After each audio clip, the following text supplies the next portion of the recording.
इस हफ्ते के स्मैकडाउन की शुरुआत में ही हमें ब्लड लाइन का एक सेगमेंट देखने को मिल जाता है और उसी के साथ साथ मेन इवेंट में भी हमें ब्लड लाइन का एक और सेगमेंट देखने को मिलता है। हमारी ब्लड लाइन दोनों जगह मौजूद होती है, किक ऑफ में भी और मेन इवेंट में भी। और ब्लड लाइन का एक ऐसा धमाकेदार था इस हफ्ते के स्मैकडाउन में सीन हुआ कि रोमन रेंस को भी हाथ मुक्की चलाने पड़े।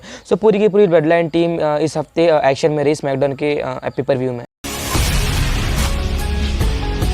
तो सबसे पहले बात करते हैं इस हफ्ते के स्मैकडाउन के ओपनिंग मैच के बारे में। तो हमें ओपनिंग मैच ही देखने को मिल जाता है for the undisputed tag team championship match between the Usos versus the New Day. As we know कि द उसोस सिर्फ कुछ ही दिन दूर है for becoming the longest reigning tag team champions, और जो longest reigning tag team champions का रिकॉर्ड है वो न्यू डे के हाथ में। ये फेयर प्ले था कि द न्यू डे को ही हरा के, जिनके पास पहले से रिकॉर्ड मौजूद है, उनका ही रिकॉर्ड तोड़ने के लिए द उसोस ने उनको ही हराया। और फिर हमारे द उसोस इस हफ्ते के स्मैकडाउन की जीत के बाद बनने वाले थे the longest raining SmackDown tag team champions ever in history. Match की शुरुआत में हमें जे उसो और जेवियर वुड मैच की स्टार्ट करते हुए दिखाई देते हैं और इस मैच के अंदर न्यू डे ने उनके पूरी एडी चोटी का जोर लगा दिया, मगर फिर भी बेचारे उसोस हार नहीं पाए। और एक वक्त तो ऐसा आया था कि हमारे द उसोस ने सुपर किक्स की झड़ी लगा दी थी। जेवियर वुड के ऊपर द उसोस ने धमाकेदार डबल सुपर किक लगाया, एक बार नहीं दो बार, मगर फिर भी जेवियर वुड ने किक आउट कर लिया। मींस द उसोस का एक ऐसा मूव जिससे द उसोस ने पिछले कई सालों में वो मूव से मैच जीतते आ रहे, बट इस मैच के अंदर जेवियर वुड ने उसी मूव के ऊपर किक आउट कर लिया। But any how at last new day उनका 1D फिनिशर लगा दी थी कोफी किंगस्टन के ऊपर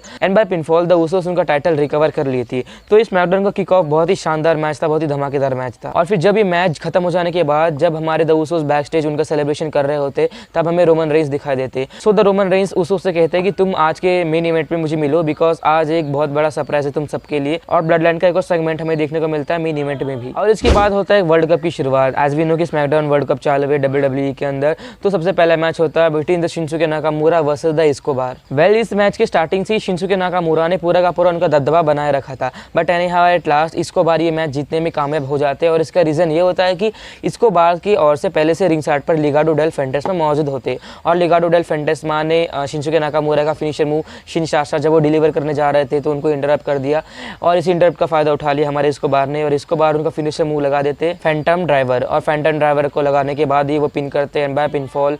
एस्कोबार ये मैच जीत जाते हैं और एस्कोबार टूर्नामेंट में आगे चढ़ जाते हैं। इसके बाद हमें रिंग के अंदर हमारी सारी महिलाएं देखने को मिलती है। तो ये हो रहा होता है एक 6 पैक वुमेन्स चैलेंज, और जो भी ये मैच को जीतता वो सीधे जाता number 1 contender for the SmackDown women's championship. इस मैच के अंदर हमें बहुत ही अच्छे अच्छे सुपरस्टार्स देखने को मिलते हैं। उनका नाम मैं बता देना चाहता हूँ आपको। बैट, ली मॉर्गन, सोनिया डेविल, नटालिया, शाया ली एंड रिकॉल रॉन्डिक्यूज जैसी सुपरस्टार हमें इस मैच में देखने को मिलती है।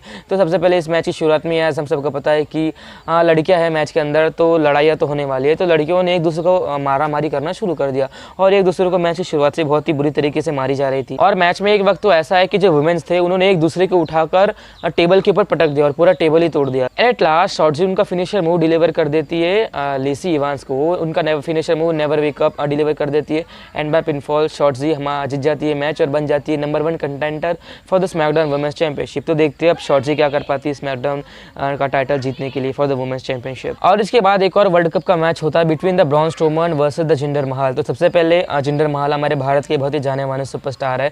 तो जिंदर महल और ब्रॉन स्ट्रोमन की लड़ाई में ब्रॉन स्ट्रोमन का जीतना एज एक्सपेक्टेड जायज था और वैसे हमें देखने को भी मिला। मैच की शुरुआत में जिंदर महल ने थोड़े बहुत उनके दम दिखा, थोड़ा बहुत अच्छे अच्छे मूव्स दिखाए, but any how at last Braun Strowman एक धमाकेदार पावर बॉम्ब के जरिए ये मैच खत्म कर देते और जिंदर महल को चित करके ब्रॉन स्ट्रोमन आगे बढ़ जाते हैं इस टूर्नामेंट में। इसके बाद हमें रिंग के अंदर हिट रो और लिगाडो डेल फैंटास्मा देखने को मिलते हैं। तो हिट रो लिगाडो डेल फैंटास्मा उनके मैच के लिए आए होते हैं, but any how Viking readers उनका कमबैक करती है और वाइकिंग रेडर्स आते ही इन लोगों के ऊपर अटैक कर देते हैं और वाइकिंग रेडर्स इतनी बुरी तरीके से अटैक करते हैं हमारे हिट रो के ऊपर, तो उसके बाद वो फिर से खड़े लेने के लायक ही नहीं बच पाते और वैसे हमारा ये भी सेगमेंट खत्म हो जाता है। और फिर इसके बाद बारी आ जाती है हमारे आज के मेन इवेंट की, जिसमें होता है रोमन रेंस, पॉल हेमन और द ब्लड लाइन की पूरी family except Sami Zayn, because Sami Zayn आजकल उनकी इंजरी से सफ़र कर रहे हैं, बट वी होप कि बहुत जल्द वो हमें देखने को मिलेंगे इन रिंग एक्शन में। तो सबसे पहले रोमन रेंस उनकी पूरी की पूरी टोली के साथ रिंग के अंदर एक बहुत ही शानदार और एक शाही एंट्रेंस के साथ एंट्रेंस लेते हैं। रोमन रेंस की एंट्रेंस की एक बात बहुत ही अच्छी लगती है हमें कि जब भी रोमन रेंस आते हैं रिंग के अंदर पूरा का पूरा WWE यूनिवर्स झूम जाता है और क्राउड इतनी हाइप बढ़ जाती है रोमन रेंस के आते हैं कि WWE हम टीवी पे देख रहे होते हैं फिर भी हमें आवाज़ इतनी कानों में गूंज रहे होते हैं कि इसी बात से हम अंदाज़ा लगा सकते हैं कि रोमन रेंस के लिए फैंस कितने ज़्यादा क्रेजी है पूरे वर्ल्ड में। और फिर रोमन रेंस उनकी एंट्रेंस खत्म करने के बाद जब रिंग के अंदर खड़े होते तो वो माइक हाथ में लेते और माइक में कुछ कहने से पहले ही द ब्रॉलिंग ब्रूस उनको इंटरप्ट कर देती है और शेमस का कमबैक देखने को मिलता है। रीच और बज के साथ शेमस इन रिंग आते हैं रोमन रेंस से बातें करने के लिए और फिर जब शेमस माइक हाथ में लेके बात करने जा रहे होते हैं तो उनका माइक काम ही नहीं कर रहा होता है और फिर रोमन रेंस उनका मजाक उड़ाते हैं कि तुम्हारा तो माइक ही नहीं काम कर रहा है, भाई तुम कहाँ से आए हो, क्या है तुम्हारा।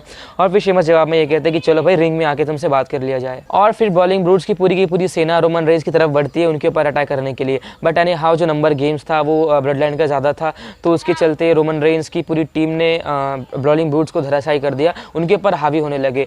बट फिर वहाँ से पता नहीं कहाँ से ड्रू मैकिंटायर निकल के आते और ड्रू मैकिंटायर एक शाही एंट्रेंस वो भी लेते और फिर वो भी आ जाते हैं और फिर इस ब्रॉल में ड्रू मैकिंटायर भी शामिल हो जाते हैं। तो इस ब्रॉल को सबसे पहले ड्रू मैकिंटायर के पास हमारे द उसोस की टीम गई तो उसोस को भी किक लगा के ड्रू मैकिंटायर ढेर कर देते और फिर इनके अंदर बचते रोमन रेंस और सोलो सिकोवा और फिर सोलो सिकोवा और रोमन रेंस मिलकर दोनों ड्रू मैकिंटायर के ऊपर टूट पड़ते, लात मुक्के चलाते हैं और फिर साथ साथ ब्लड लाइन भी आ जाती है और इनका ब्रॉल बहुत ही कंटिन्यूसली चलता रहता है।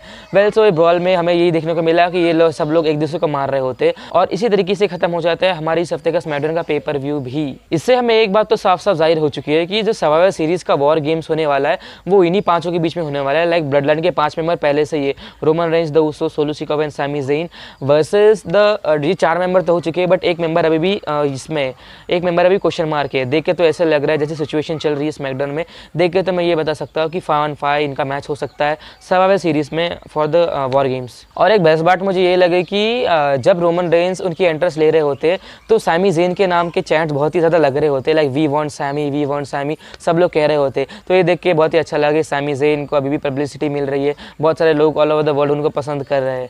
और जिन जिन लोगों ने ये वीडियो को देखी एंड तक आप सभी का बहुत बहुत शुक्रिया। वीडियो एंड करने से पहले एक इंपॉर्टेंट बात जान लीजिएगा गाइस, ओके। सो लाइक मैं अपने इस यूट्यूब चैनल पर ऐसी WWE की लेटेस्ट अपडेट्स देते रहता हूँ। सो जिन जिन लोगों चैनल पर नए विजिट करने आए तो प्लीज़ चैनल को सब्सक्राइब कर देना बिकॉज आपका एक छोटा सा एफर्ट मेरी हिम्मत और मोटिवेशन को बरकरार रखेगा।